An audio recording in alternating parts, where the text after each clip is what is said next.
está temblando un poquitito. No se asusten, vamos a quedarnos. Les doy la hora. 7 de la mañana, ay, Chihuahua, 7 de la mañana, 19 minutos, 42 segundos, tiempo del centro de México. Sigue temblando un poquitito, pero pues vamos a tomarlo con una gran tranquilidad. Mientras se transmitían estas imágenes, la comunicación con el exterior se cortó abruptamente. México se sumió en el silencio.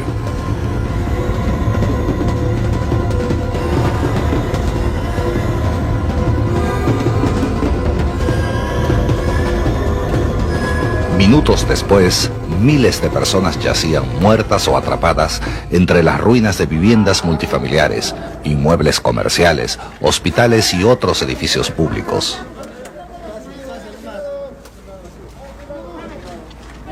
El sismo fue el más violento en la historia de México. Registró 8.1 en la escala de Richter y se le considera el más fuerte en intensidad observada en todo el hemisferio durante el presente siglo. La magnitud del desastre fue impresionante. En los pocos minutos que duró el movimiento telúrico, más de 5.000 edificaciones fueron parcial o completamente destruidas.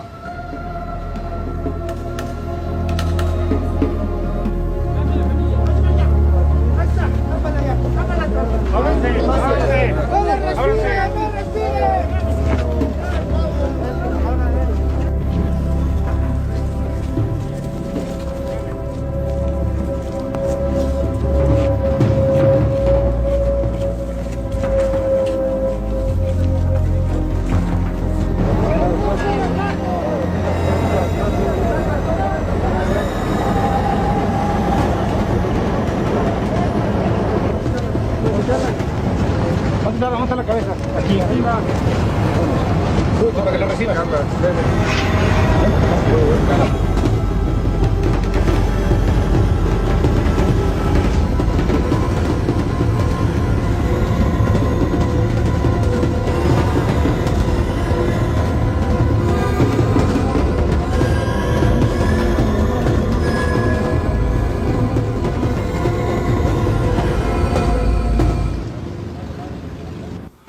Inmediatamente hubo un gran despliegue de solidaridad.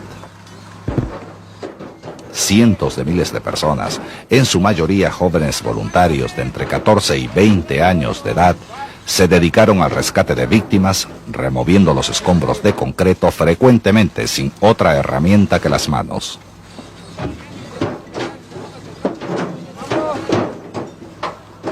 Se rescataron gran cantidad de personas que sobrevivieron a pesar de las condiciones tan adversas. Niños y adultos que estoicamente soportaron, algunas veces durante varios días, la falta de alimento, luz, deficiencia de oxígeno y la carencia total de agua.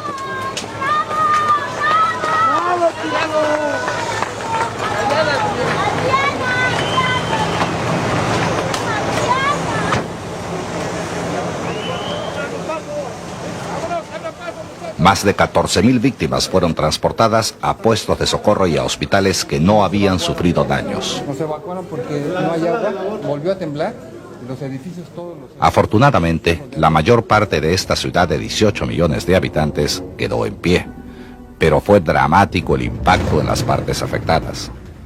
El terremoto causó pérdidas materiales que llevarán años de esfuerzo y millones de dólares en reponer. En el sector salud, 3 grandes instituciones fueron gravemente afectadas: el Centro Médico del Instituto Mexicano del Seguro Social, el Hospital General de la Secretaría de Salud y el Hospital Juárez. Solamente entre estos 3 se perdió la utilización de alrededor de 5.000 camas durante la etapa crítica posterior al terremoto. Los daños sufridos por el servicio telefónico son los más grandes en la historia de las comunicaciones. Fueron cortadas 14.500 líneas locales y los servicios de larga distancia se interrumpieron completamente. El principal medio de comunicación con el exterior fue, durante varias semanas, la red de radioaficionados, cuya actuación fue invalorable. El 20 de septiembre a las 7:40 de la tarde, un segundo terremoto con intensidad de 7.5 en escala de Richter y con el mismo epicentro agravó la situación, causando pánico en la población. En un hospital del Distrito Federal, el personal se encontraba atendiendo a las víctimas del primer terremoto cuando la tierra comenzó a temblar por segunda vez. Está incendiando. Un foco que está prendido y no pasa nada. Si esto no fuera seguro, no estaríamos aquí. Ya, tranquilidad nada más. Está temblando. No, nomás que guarden orden. Es peligroso tener pacientes en una zona que es eminentemente sísmica, como acaba de suceder. Bueno, el edificio ha resistido extraordinariamente bien, no hay ningún problema, pero estamos causando pánico constantemente a los pacientes. Lo que no queremos es que bajen todos corriendo también, porque no, lo estamos haciendo, hemos pedido que sea con calma todo. Está el ingeniero aquí. Pues yo siento que el edificio está bastante dañado, está fracturado. Tiene bastantes fracturas, así es que no podemos saber si ya no va a temblar, si ya no tiembla. Les comentaba que puede quedarse así, ¿verdad? Sí. Pero puede haber un pequeño temblor Y que precipite algún problema. y que haga que se colapse el edificio. Lo que yo estaba recomendando era una evacuación tranquila, cerrar el hospital y posteriormente, cuando las cosas hayan sumado su causa normal, regresar y evaluar. En este hospital, como en muchos otros, la electricidad se cortó. Aunque se activaron los generadores de emergencia, la energía solo fue suficiente para iluminar el primer piso. Los elevadores, las incubadoras y otro equipo necesario para la atención de los pacientes no funcionó.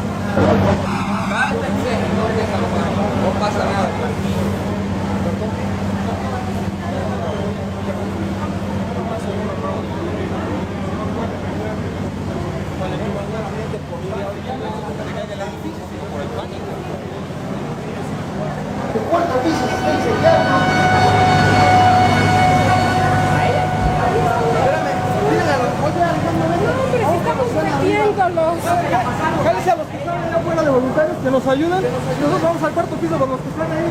Agárrate la camilla. Dale. Vamos al cuarto piso. Vámonos.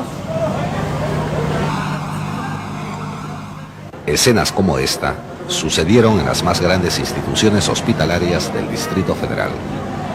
El día 19, después de haber transcurrido el primer sismo, el Centro Médico del Seguro Social y el Hospital General evacuaron alrededor de 4.000 pacientes.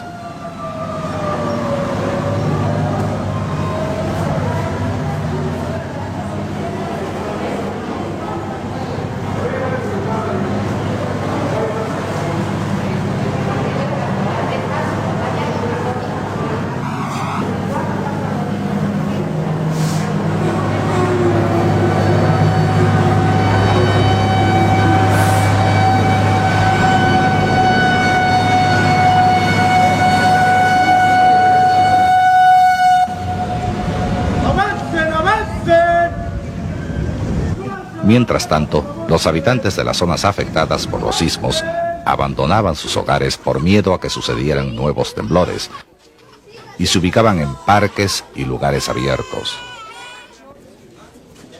así como en improvisados albergues.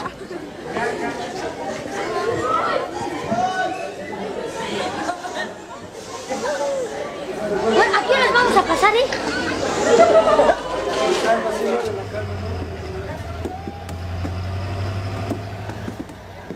En toda la zona del desastre, los trabajos de rescate prosiguieron a través de la noche. Ahí está una más alta. Ahí hay una persona.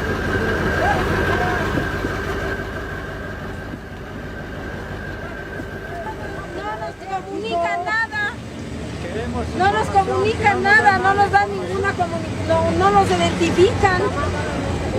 Sí, estamos reportando los nombres de las personas que están desaparecidas. Necesitamos saber informe. ¿Mande?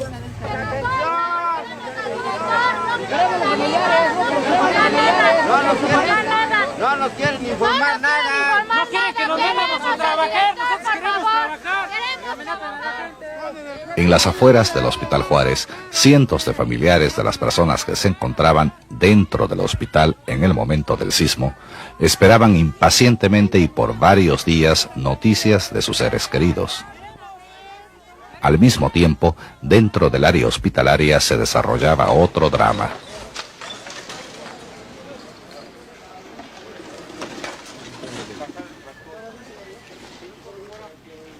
Cientos de rescatistas nacionales e internacionales, médicos, enfermeras, familiares y otros voluntarios trabajaban frenéticamente removiendo escombros con la esperanza de encontrar sobrevivientes entre las ruinas del que fue un activo centro de atención médica.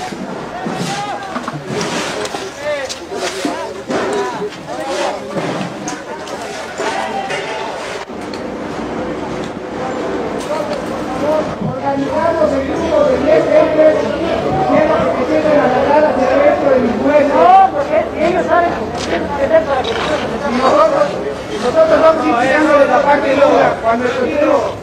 Cuando haya ruido de gente viva, entonces metemos un grupo de franceses. Entonces, vamos quitándoles las cosas que impiden acercarnos hacia la parte interior del edificio.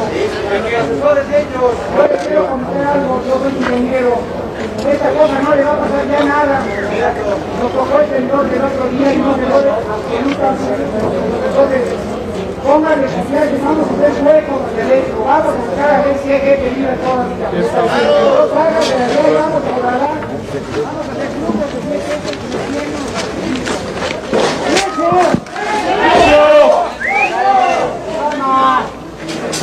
¡No hablen!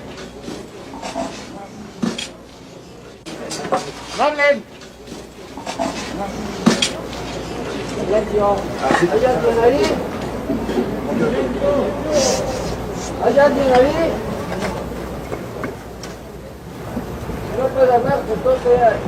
Aproximadamente una semana después del sismo principal, las escenas de rescate continuaban.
A la brevedad posible está aquí la comida.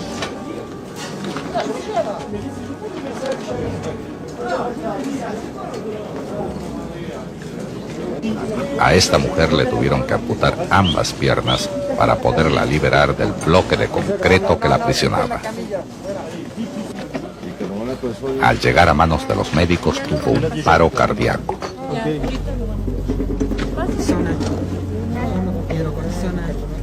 Toma bicarbonato. Un gramo de bicarbonato. Bicarbonato,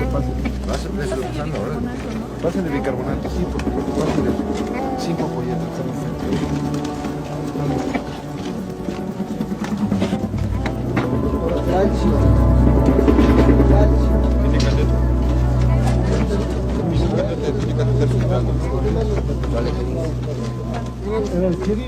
Sin embargo, fue posible salvarle la vida.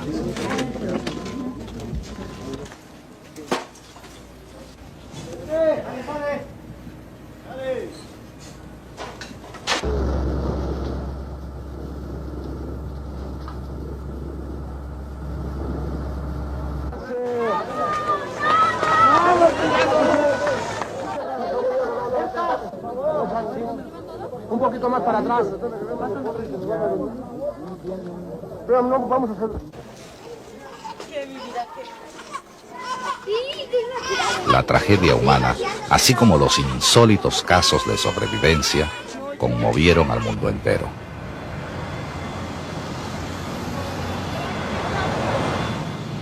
A las 24 horas de sucedido el desastre, empezaron a llegar al aeropuerto aviones procedentes de diferentes países. Arribaron llenos de cajas con todo tipo de suministros de socorro, incluyendo más de 400 toneladas de medicamentos. Desafortunadamente, hubiera sido mejor que la solidaridad internacional esperase a que se supiera exactamente qué necesidades tenía el país, para que el socorro realmente aliviara la situación, en lugar de aumentar la confusión y el desorden.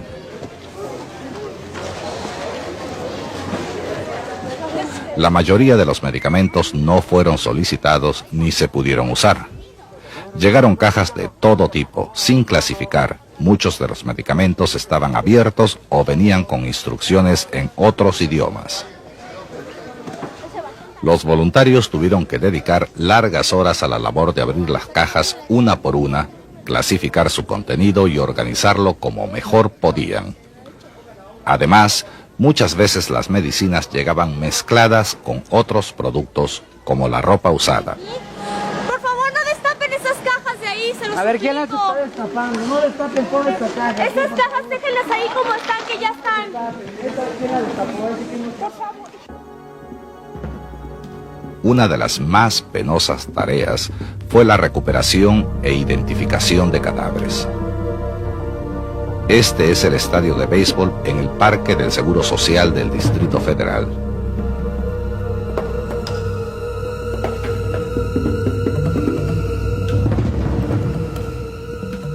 Aquí, la mayor parte de cuerpos fueron concentrados.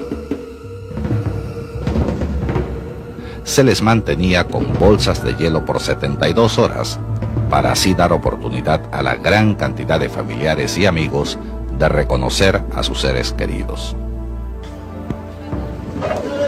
Espérame tantito, cálmate, aguántame tantito. ¿De dónde viene? Chihuahua y Jalapa. Chihuahua, Jalapa. ¿Trae nombre? ¿Este es de los de la escuela? Sí. Mira, vamos a ponerle aquí prepa. 107. Porque andan todos los familiares. ¿La está identificado? Aquí está. Identificado, aquí está. A ver, Ah, perfecto. Rodríguez Escobar y también de la señorita Islas también. también la señorita Islas. Muchos de estos cadáveres estaban en estado de descomposición o desfigurados por el impacto, por lo que su identificación era difícil y algunas veces imposible. Esto aumentó la angustia de los que buscaban a sus desaparecidos.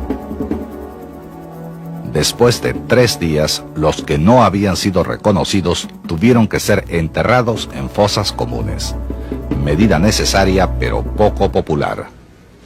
Además de la ansiedad por tener noticias de las víctimas, la población afectada y muchos socorristas temían que los cadáveres en descomposición pudieran causar epidemias. Este miedo infundado hizo que se tomaran algunas medidas simbólicas para calmar al público. El mismo mito, muy arraigado en todas partes del mundo, dio origen a que se exigieran vacunaciones contra varios tipos de enfermedades. Vacunas que fueron aplicadas por diversos grupos hasta que las autoridades de salud lograron explicar a través de los medios de información que las epidemias no surgen espontáneamente en estos casos y que las vacunaciones masivas representan, en una situación como esta, un desperdicio innecesario de recursos. Uno de los problemas más graves fue el del agua potable. Debido a los daños causados a las redes de distribución, más de 1 millón de personas quedaron sin este servicio. La demanda de agua aumentó debido a la necesidad de combatir incendios provocados por fugas de gas. En respuesta a esta crisis, se estableció un sistema de tratamiento y distribución de emergencia. Camiones cisterna y otros vehículos transportaron y distribuyeron agua potable a las poblaciones necesitadas.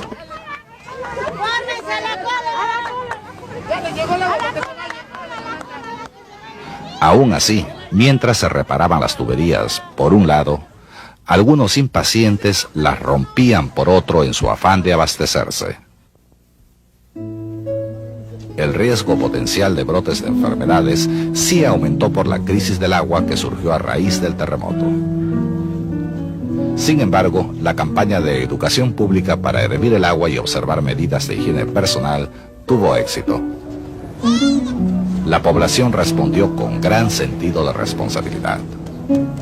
Los únicos focos de infección registrados se debieron a la falta de higiene en los alimentos.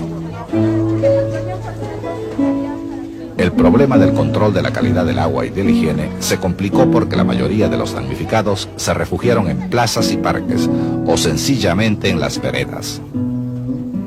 Como se ha visto en otros países, pocos ocuparon los albergues puestos para el propósito por las autoridades. La mayoría acampó en las cercanías de sus viviendas derrumbadas, de donde podían vigilar sus propiedades y quizás recuperar algunas de sus pertenencias. Las carpas y otras construcciones levantadas por los desplazados empezaron en pocos días a cobrar vida como pequeños asentamientos permanentes, con todo lo básico para seguir con la vida cotidiana.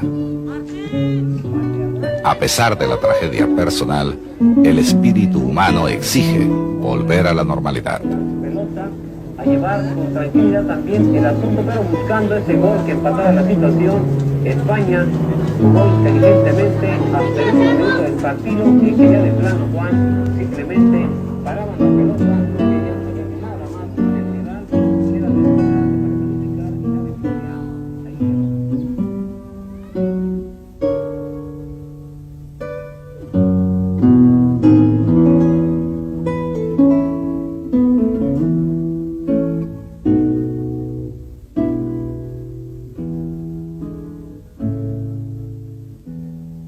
Sin embargo, la crisis no había terminado. Para muchas personas, como estos niños rescatados, la pesadilla continúa. Además de las lesiones físicas, sufrieron trastornos psicológicos algunas veces más duraderos. Muchos no solo vivieron el terror del terremoto, sino que perdieron en él a sus familiares. Diles adiós. Diles adiós. Diles adiós y gracias por todo. Ándale. ¿Qué pasó? No, ya no me haga pucheros. Después de dedicarle largas semanas a la cada vez más imposible labor de búsqueda de sobrevivientes, se tomó la difícil decisión de demoler las estructuras peligrosas y empezar la reconstrucción. Aunque la parte afectada representa solo el 3% de la ciudad, la reconstrucción de viviendas, hospitales y otros edificios públicos representa un grave problema económico y social.